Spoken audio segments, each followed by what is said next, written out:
Good morning, everyone, and welcome, and thank you for joining in our European SDG Roundtable today on integrating biodiversity in business. Today, we will focus on practical experiences and tools that companies are currently using to integrate biodiversity in their business. Before going to the agenda, I would like to go over some technical details in order for you to make full use of this session today. So we have the chance today to interact with you. So through the live discussion bottom on the right, bottom of your page. And there you can engage in three ways. So you can either comment on the things that are being said, either you can raise a question on the second step or a poll, but we will not use a poll today. And then besides this interaction through the chat, you can also network with like-minded peers in the sustainability, in the field of business and sustainability. So you can arrange meetings, reach out to other people by connecting through the interface of the platform. Another important notice is that the platform will be live until December this year. So even after the summit, you can still use this as a networking space.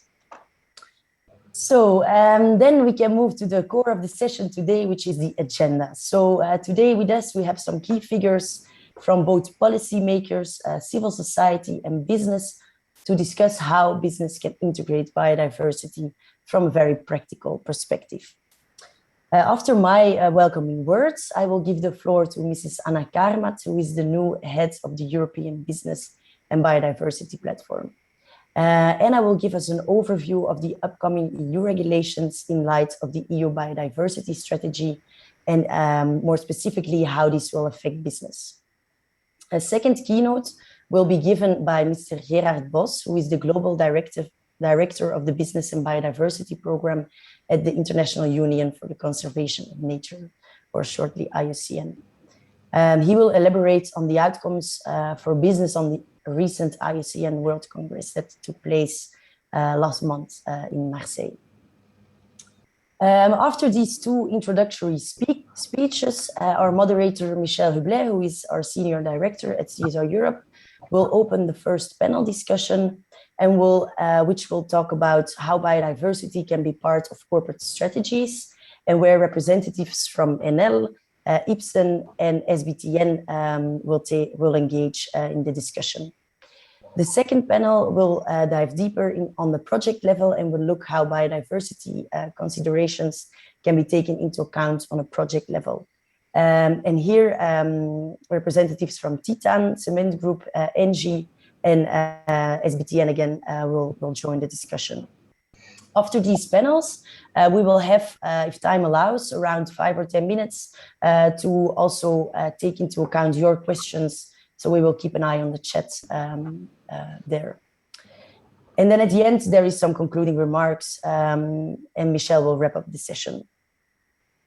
Now, let me take a few minutes to set the context of the day. So now more than ever, biodiversity dominates the international agenda, and latest Eurostat statistics show that, especially on SDG 15, which is live on land, we are moving backwards. Therefore, global leaders are expressing their willingness today to define common strategies towards the safeguard of biodiversity worldwide, and we can see this on many levels, as you can see on this slide. So on the EU level, in light of the EU Green Deal, the taxonomy, but also the EU biodiversity strategy, the European Union is showing a strong commitment towards the safeguard and the conservation of biodiversity. And events are taking place later this year on this level, such as the European Business and Nature Summit, which will start in November to set the topic high on the agenda. But Mrs. Karmaz will explain more about this later. Now, at the same time, high-level events such as the COP15, which started actually virtually yesterday and will be taking place in person in Kunming in China next year, underlines also the boost and the importance to boost cooperative efforts towards, for example, the post-2020 global biodiversity framework, which will be agreed upon there.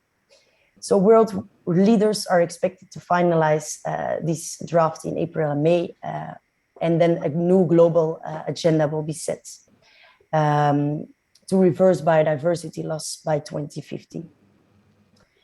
There is also the COP26, which will also bring parties together to accelerate action towards the goals of the Paris Agreement and the UN Framework Convention on Climate Change. And then besides, also civil society, business coalitions are striving for biodiversity conservation, as was seen in the ICN World Congress last month and also at our summit today. But yeah, how does this refer to business, and what is the business case for biodiversity? So even though climate change urgency has been given way more international attention over the past decennia, it is now clear that it cannot be seen separately from biodiversity, and the synergies between these two can no longer be overlooked. Biodiversity is threatening our global economy, as 50% of the world's GDP depends on biodiversity. And the latest World Economic Forum Global Risk Report showed also that biodiversity is in the top 5 threats that humanity will face within the next 10 years. However, it can be seen as a threat, but it can also be seen as an opportunity. And more businesses are starting to integrate biodiversity into their approach, because there are clear benefits to do so. Like you can see on the right side of the screen, such as preempting regulations, public pressure, but also ensure stable access to financial capital, for example, or meet the demanding consumer needs for green products. Besides, you can also see on the lower side of the slide that business needs natural capital to survive, and this was also expressed by the Vice President of the European Commission, Frans Timmermans, who we had the chance to welcome as well in our summit yesterday. Now, from these needs and these challenges and opportunities led us to the creation of the Biodiversity and Industry platform that CSR Europe launched 1 year ago. The platform brought together 7 different companies from different sectors to work on collective improvements regarding integrating biodiversity in business.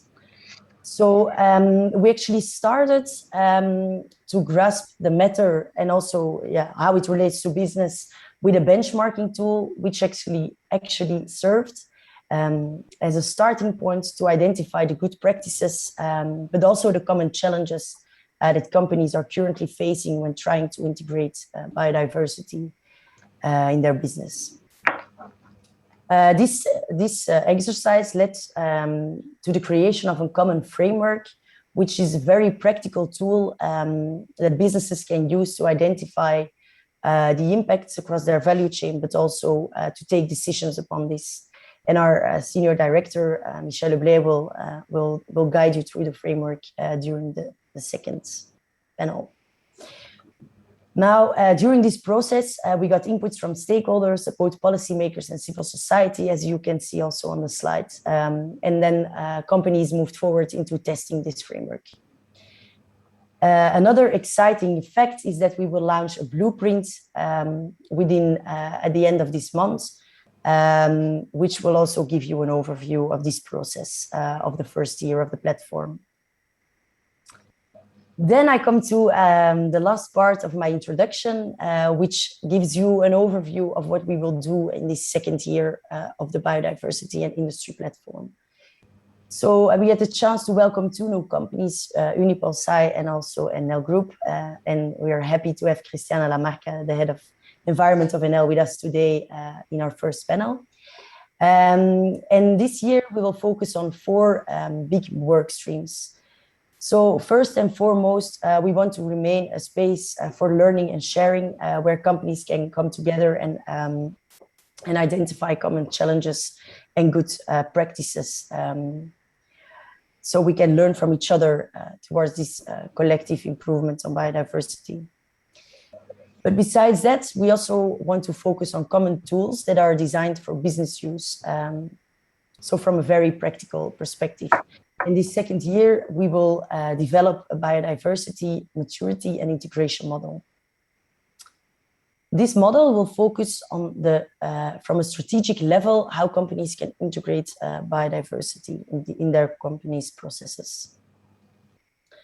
Thirdly, and as there is so much EU regulation coming up regarding biodiversity, we are keeping track of this and informing the companies as well towards these upcoming regulations on how they can integrate biodiversity in their reporting strategies, for example, in light of the Corporate Sustainability Reporting Directive.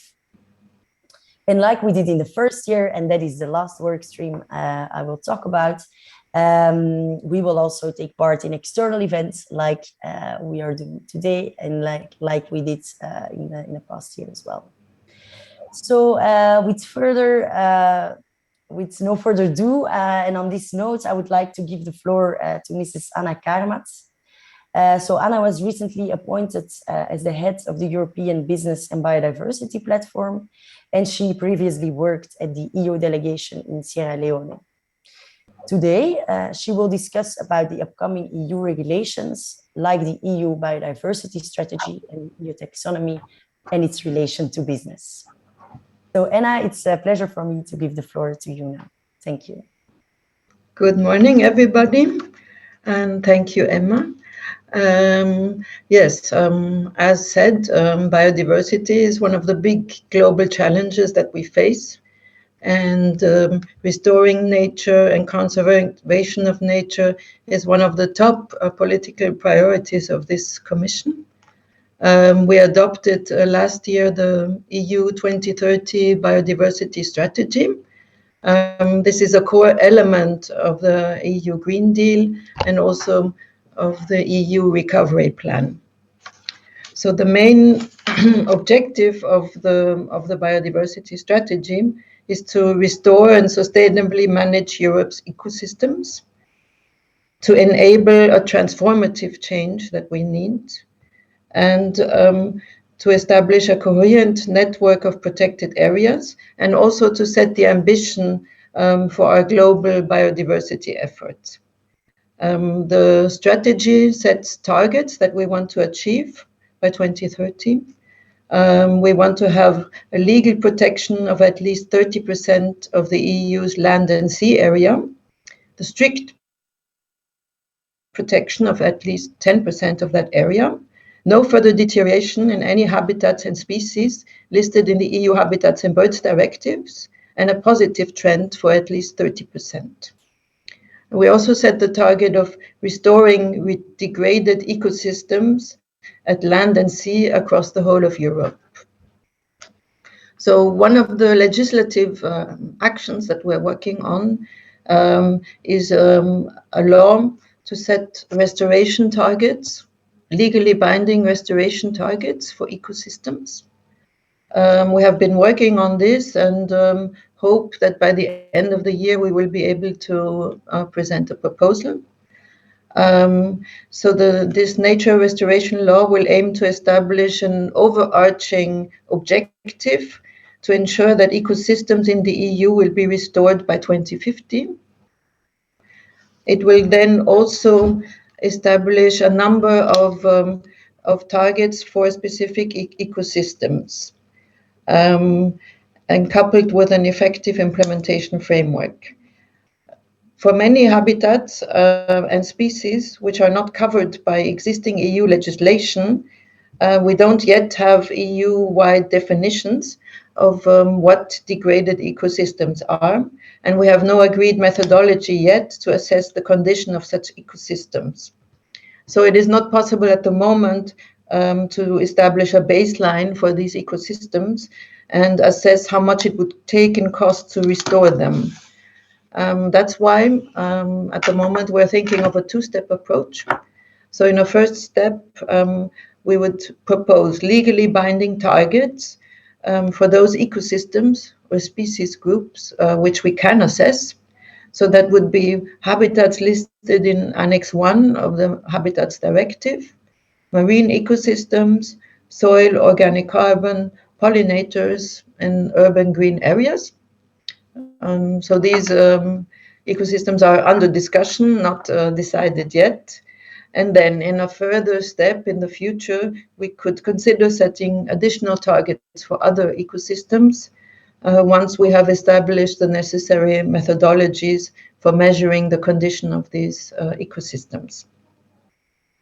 Member states would be required to develop national restoration plans in which they set out their measures on how to reach the targets.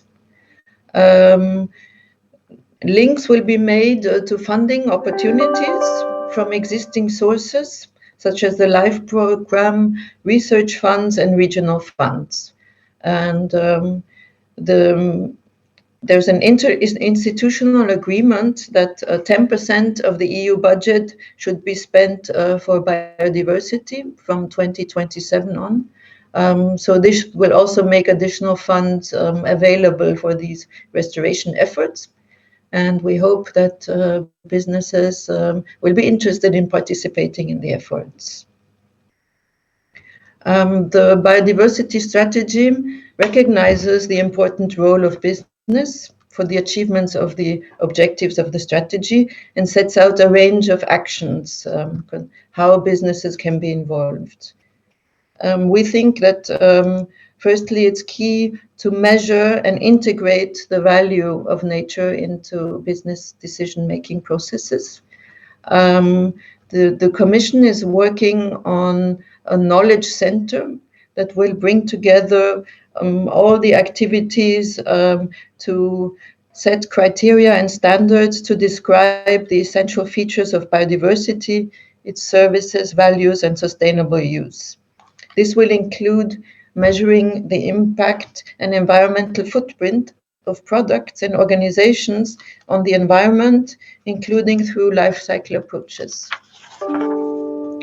The strategy also calls for creating and strengthening a European business for biodiversity movement. So at EU level, we created years ago the EU Business and Biodiversity Platform. And this is the key tool for us in the Commission to engage and work with businesses and financial institutions to help them integrate biodiversity and natural capital considerations into their business practice. The mission of the platform is to support the development of methods, criteria, and standards that enable to account for the value of biodiversity and the services derived from nature into business decisions. And secondly, to foster the integration of biodiversity and natural capital into decision-making process of businesses and financial institutions. And as has been mentioned already by Emma, we are organizing our big annual summit. It will be on 30th of November and 1st of December. It will be fully virtual, and policymakers and business leaders will come together and will discuss best practices of business in integrating biodiversity and policy initiatives that could be of interest. So I invite all of you to join this very important event. Another important aspect for business and in particular financial institutions is the need to green finance. So the Commission adopted in 2021 the strategy on sustainable finance. The objective of this is to help unlock the investment needed for the achievement of our objectives and to provide long-term certainty for investors and help embed sustainability in the financial system. A founding pillar of this sustainable finance package is the EU taxonomy. This is designed to help companies and investors identify climate and environmentally sustainable activities to invest in. It should avoid greenwashing and signal to real economy companies what constitutes a substantial contribution to achieving our environmental policy objectives. The taxonomy regulation establishes 6 environmental objectives, So we have climate change mitigation, climate change adaptation, the sustainable use and protection of water and marine resources, the transition to a circular economy, pollution prevention and control, and the sixth one is the protection and restoration of biodiversity and ecosystems. For each of these objectives, the Commission will define technical screening criteria through delegated acts. So the four basic conditions for the activities to be covered are that they substantially contribute to at least one of these six environmental objectives, that they do no significant harm to any of the other environmental objectives, that they comply with minimum safeguards, and that they comply with the technical screening criteria. A first delegated act of the Commission on sustainable activities for climate change, adaptation and mitigation has already been adopted. And a second delegated act is planned to be published in 2022, covering the other objectives. Another important element of the Sustainable Finance Package is the proposal for a new corporate sustainability reporting directive. This new proposal aims to get better and more comparable information that helps investors assess the sustainability impacts, footprints, and risks of both real economy and financial companies. It aims to reduce systemic risks to the financial system arising from climate change and other environmental issues, to enable the flow of capital to companies that address and do not exacerbate the sustainability crisis, to make companies more accountable for their impact on people and the environment, to simplify and reduce unnecessary costs for reporting companies, and to ensure that companies report the relevant, comparable, and reliable sustainability information needed by investors and other stakeholders. So this proposal covers environmental, social, and governance topics. And the environmental subtopics of the proposal mirror the 6 objectives of the taxonomy to ensure that there is coherence there. Reporting standards for these topics are being developed, and the Commission expects to adopt delegated acts on them in 2022 and 2023. So these very briefly were the most relevant aspects for businesses in the framework of the biodiversity strategy. Thank you for your attention.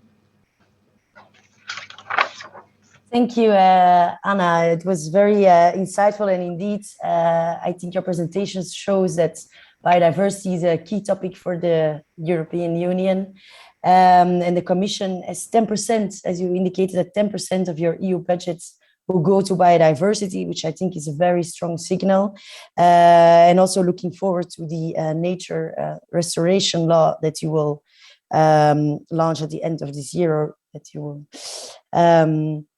Besides, I think you also stressed upon some common challenges that we also identified through the platform, namely that there is no that it's hard to formulate common definitions on, for example, ecosystems, and also the important role of business towards the safeguard of biodiversity was also something that you stressed, quite prominently. And of course, you ended with the role of finance, which is indeed a major role for business as well. And we are looking forward to the delegated acts next year, which include biodiversity. Now, I would like to introduce our next speaker, and to introduce him, we have a small video on the key highlights of the ICN World Congress that took place last month in Marseille. So we can now have a look at the video.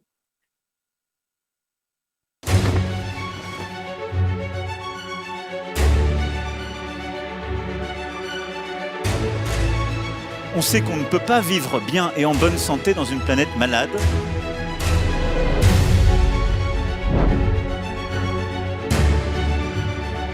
It's not all right.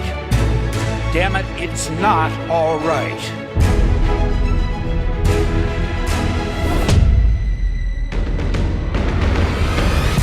Nuestros territorios indígenas solo lo defendemos nosotros con la vida, con nuestra sangre, con nuestra lucha.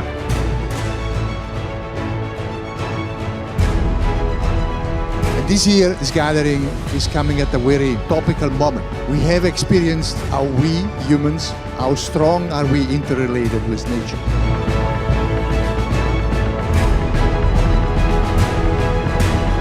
High level doesn't always mean to be high-level officials or head of states or prime ministers. High level can be people with high aspirations and high knowledge of the issues that they are actually having and suffering.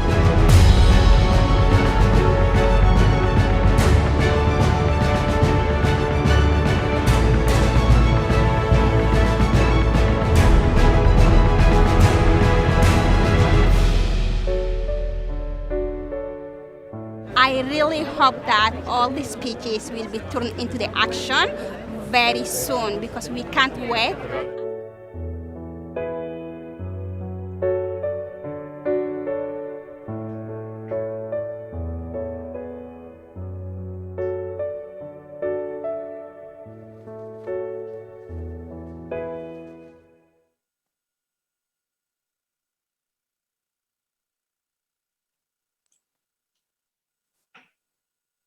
So after this promising video, I would like to give the floor to Mr. Gerard Bos.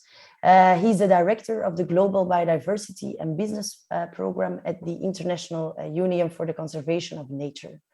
Before joining ICN in 2012, Gerard worked in the private sector, both in the banking and the construction sector.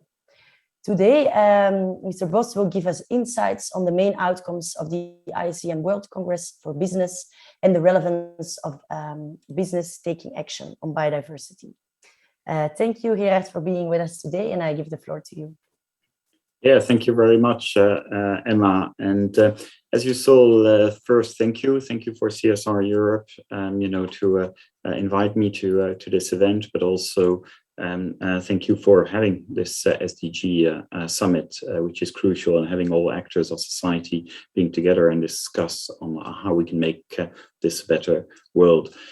As I said, the ICN World Conservation Congress was an incredible event in Marseille, and I felt much more compelling to show you some pictures and real life examples than just making a very long presentation. So I'll keep my presentation short and really focus on some of the outcomes. But it was quite an event and great actually to see so many people live together, and not only on virtual platforms as sometimes we have like this one.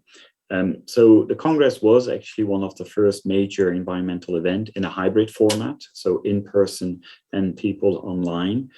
It attracted actually more than 600 registered participants, which was quite an achievement, which we didn't expect only a few months before the start of the event. But we also had 3,500 registered participant, which was also great because it made sure that people from far outside of Europe, could also be with us and enjoy this event. And then, as you could see from the video, the local public and families were also allowed to come in.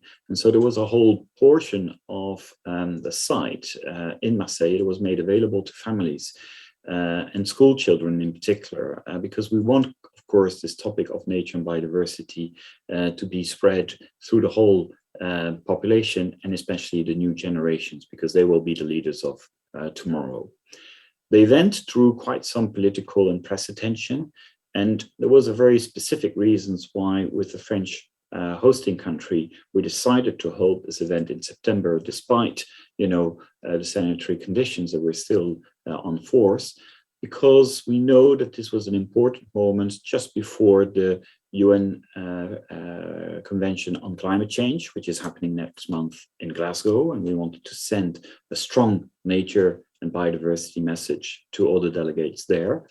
And of course, the Convention on Biological Diversity, which is happening right now, this week, at least a high-level segment part of it. So let me just give you some of the highlights of the Congress. Clearly, it was a successful organization of a complex and busy meeting following the health measures. And we are learning how to handle these events, which I also think is a great achievement, and how to combine, presential and virtual participants. As you could see from the video, there was an important contribution from indigenous people, but as well youth, local authority, and the private sector. And this we really organized in making sure that there were 4 summits organized on the very first day of the Congress on September 3rd, which was really allowing for all voices to be heard on the topic of nature and biodiversity, and not having separate silos out there. The impressive opening ceremony, which included, a speech of French President Emmanuel Macron, but you also heard Christine Lagarde was there, and Harrison Ford. They really sent some very strong commitments to conservation. And what's interesting is, of course, the same is now happening by the Chinese during the CBD COP15, which is happening right now. And we hope in Glasgow to have further elements of that. And even the UN General Assembly that happened in between all these events also showed great commitment from leaders. Now, clearly, the Marseille Manifesto, which is a document that came out as the outcome of our event, highlighted that humanity has reached a tipping point, and that the window of opportunity to respond to these interlinked climate and biodiversity emergency is really narrowing. And so was really a call to action and to take dramatic action right now. And it's great to hear from Anna on what the EU is already doing right now. So from the IUCN perspective, or the IUCN constituencies, they decided to establish a climate change commission, as well as promoting integrated solutions on integrating and linking biodiversity with the dual crisis that we're facing, and doing this together and not separately.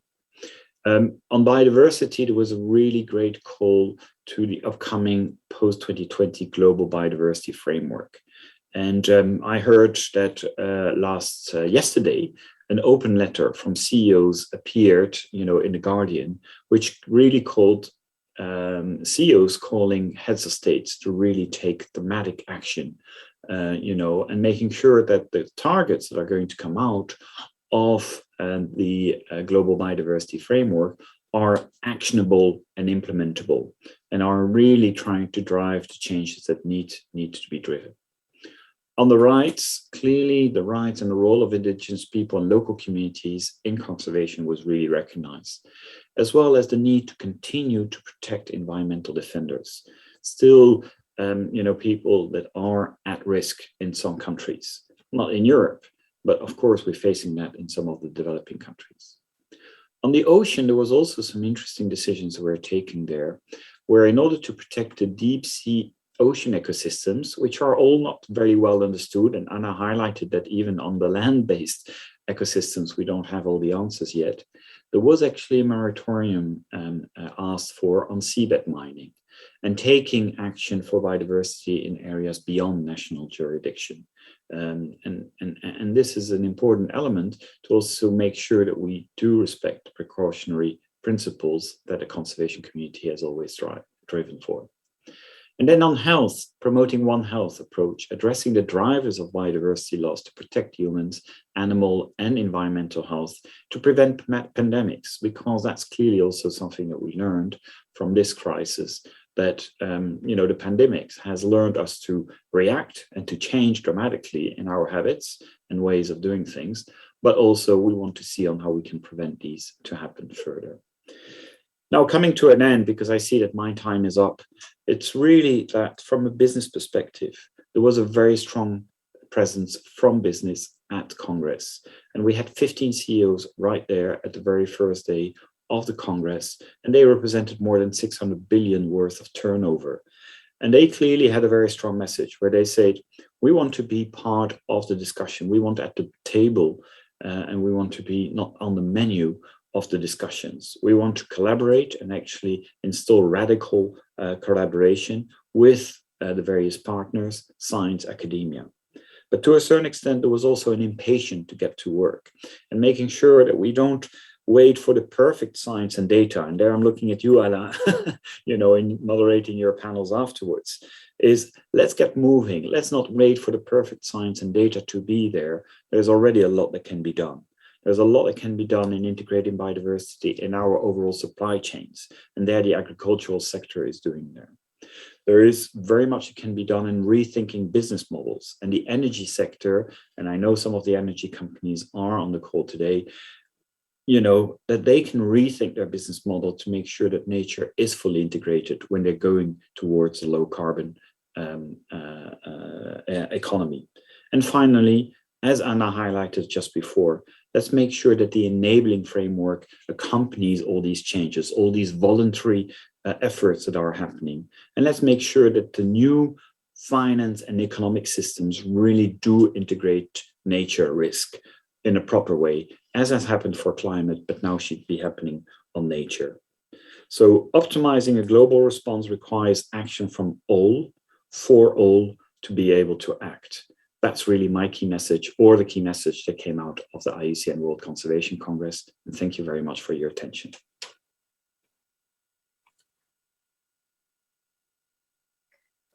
Thank you very much, Gerard. A very interesting keynote speech, and indeed, we are at the tipping point.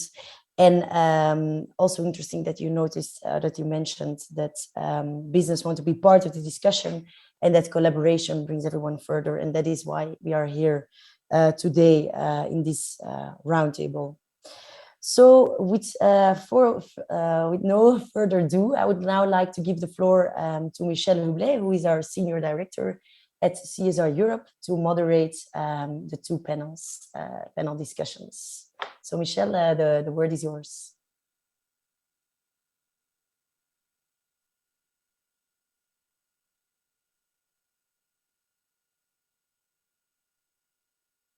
And I think we don't have even to highlight anymore the urgency to protect biodiversity and to restore ecosystems. I think now the panel discussion will be more on what business are doing. And basically, as you know, we tend to say that business is part of the issue, but they want to be part of the solution. Gerard just mentioned it also. Business was very much present in Marseille. And I think there is a real willingness to go further by companies in terms of integrating biodiversity in their strategy, in their management processes, in their actions. And that's what we are going to talk about now with two different panels, one more on the corporate level and the other one more on the project level. Maybe just to also set the scene from a business point of view, and as Emma introduced the Biodiversity and Industry platform, she did mention so that for a bit more than a year now, we are running this platform with 7 companies during last year. And the idea is, of course, to collaborate together. So I think not only for biodiversity, but for all the sustainability topics, the agenda is wide, the objectives are challenging and ambitious, and working individually has become now impossible for companies.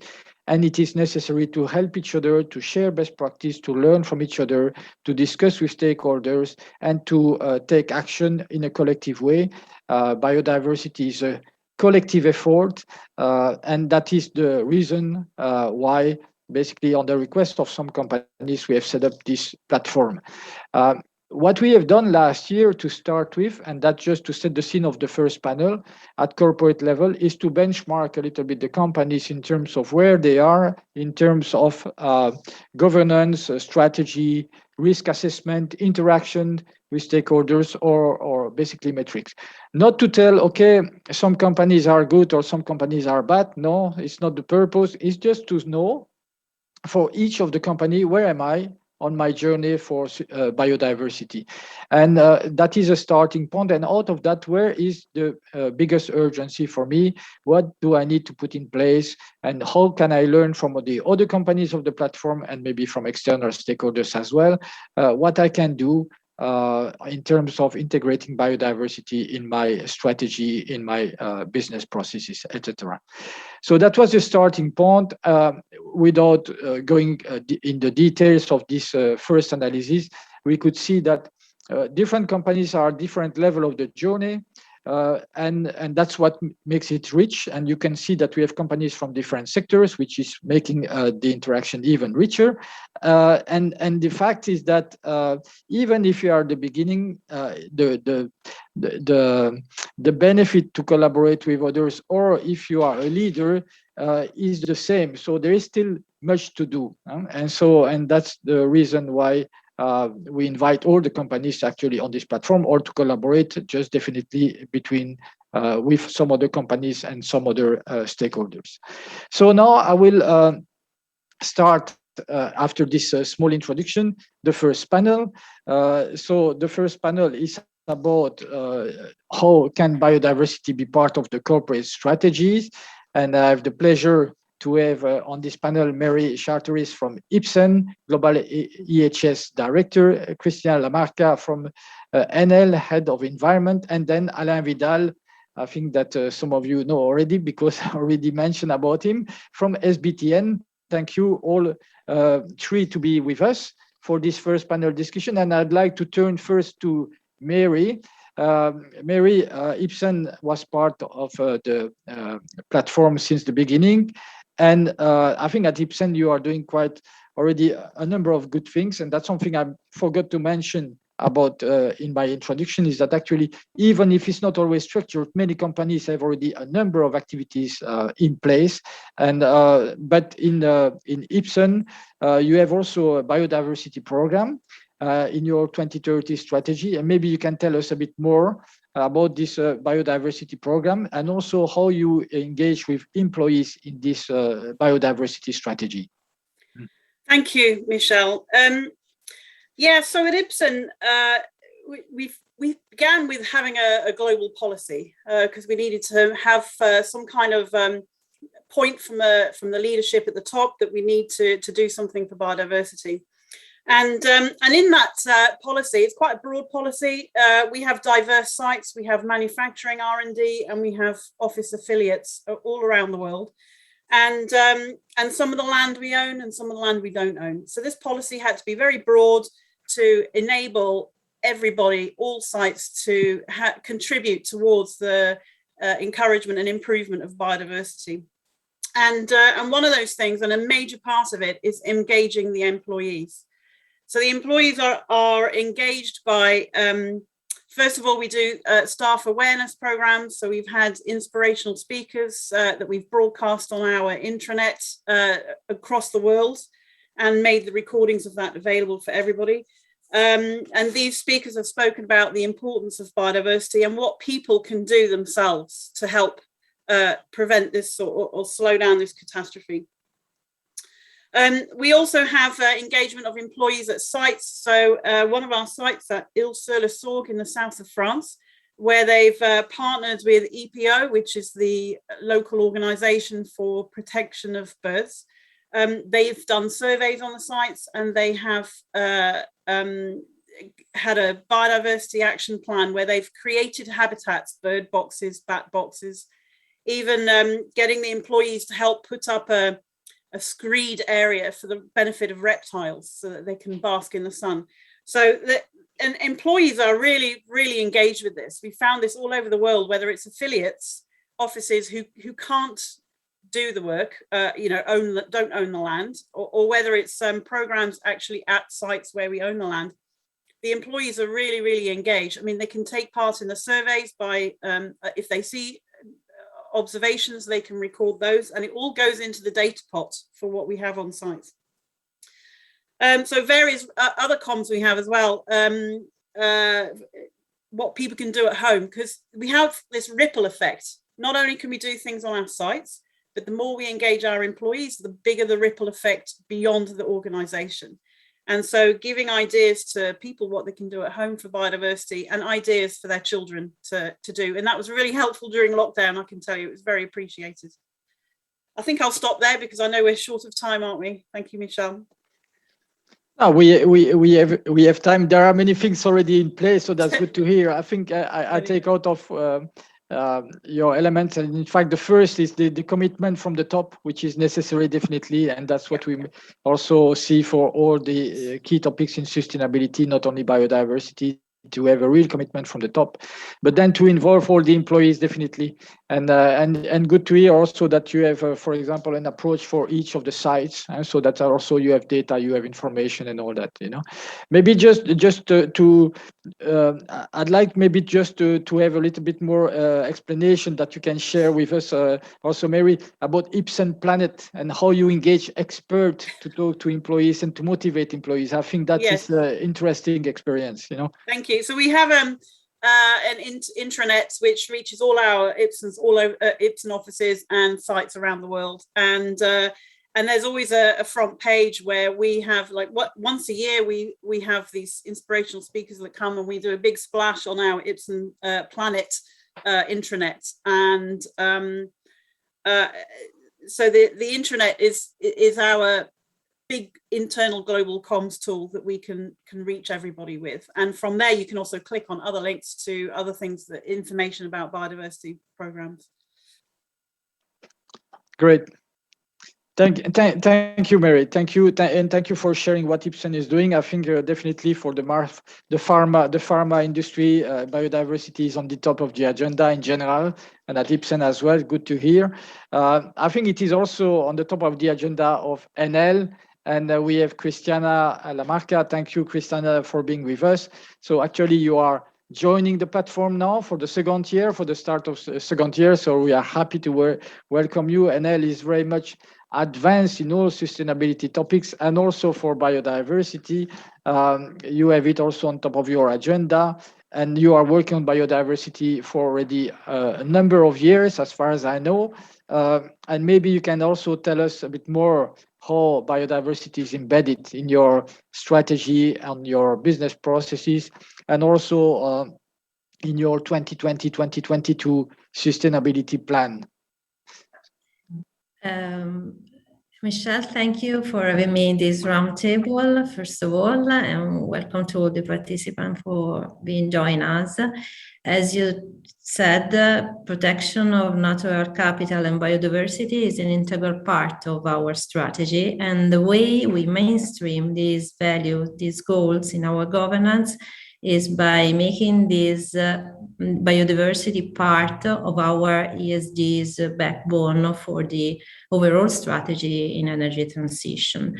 We have an annual corporate governance sustainability committee, which is actually chaired by our chairman of board of directors, which approves and supervises all the environmental sustainability targets, which are updated every year for a 3 years period. And this ensures a continuous alignment with the business strategies. Our sustainability plan includes targets related to biodiversity preservation, and all these targets are approved by the board, and the performance data are presented every year and reported on the sustainability report. So this is the way we mainstream in our governance the topic of biodiversity. Great. Yes, thank you, Christiana. I think it comes back to the same point as was mentioned by Mary, indeed. So first, there is a need for a commitment, and I know there is a high-level commitment from NL on sustainability and on biodiversity. And can you tell then, after this commitment, how this is cascaded into the policies and basically throughout the company, and how this is coming actually to action in NL? Yes, of course.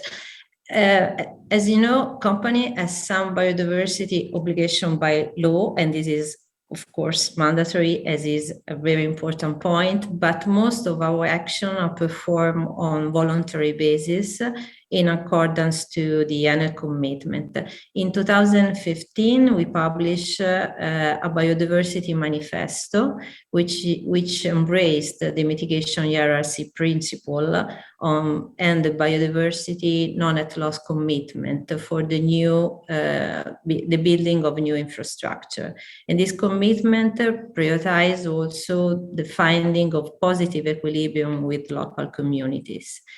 Then in 2019, we ruled an internal procedure which contained specific guidelines for all the stages of our project lifetime.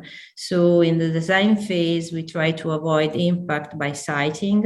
We conduct environmental impact assessment study where is ruled and where is not as well. We conduct performance risk analysis for biodiversity.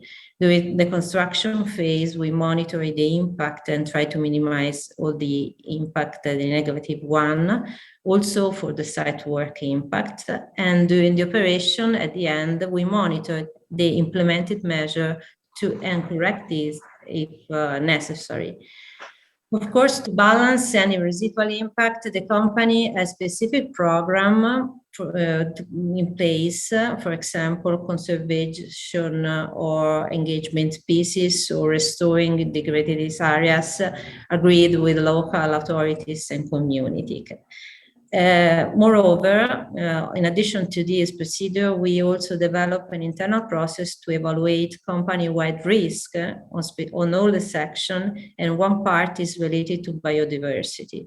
Risk, physical risk, transitional, legal, systemic risk. And this risk opportunity assessment, I would say also opportunity, happens at two levels. So the first is a global company level. The second is a site evaluation. So we have this process in order to best monitor and act on the topic. Great. Thank you, Christiana. I think you mentioned so many good points, and just to make the loop from the high level to the lowest level and then come back to the highest level. Yeah. So and that's actually what we are looking into as well with the platform. It's always a debate about where should we put biodiversity first on the strategy, or do we want to take concrete action? Actually, is both, and we can see. Definitely, as we mentioned, the commitment, having this in the policies. You mentioned about the biodiversity manifesto, involving employees, and looking at risk, not only from a risk factor, but from an opportunity level as well. Yeah. And I think that's the right attitude, is also to see opportunities when you take such kind of actions. And something that we are going to come back to during the second panel, also when we talk with Kostis and with Elsa on the project level, is actually the relationship to local communities and to be very close to local communities as well, to see the local element of biodiversity, because on one side we talk about biodiversity from the high level point of view, but it's always very local as well. And thank you for sharing all this together with us, Christiana. Happy to have you as well on the platform, and to have a lot of good learning from what you are having already in place at NL. Thanks a lot. And then I would like to turn now to Alain Vidal. Alain Vidal from SBTN, so Technical Director at SBTN, Science-Based Target Networks. I think no need to introduce SBTN. Everybody knows what the organization is about. And I think we had very interesting discussion, Alain, already in the preparation of this event, where you mentioned about this how it is urgent for companies to act on biodiversity, and also to show and to identify that it's even if it's as urgent as climate, is still different than climate in terms of approach as well. Companies need to act right now, and there is actually no trade-off for biodiversity. Can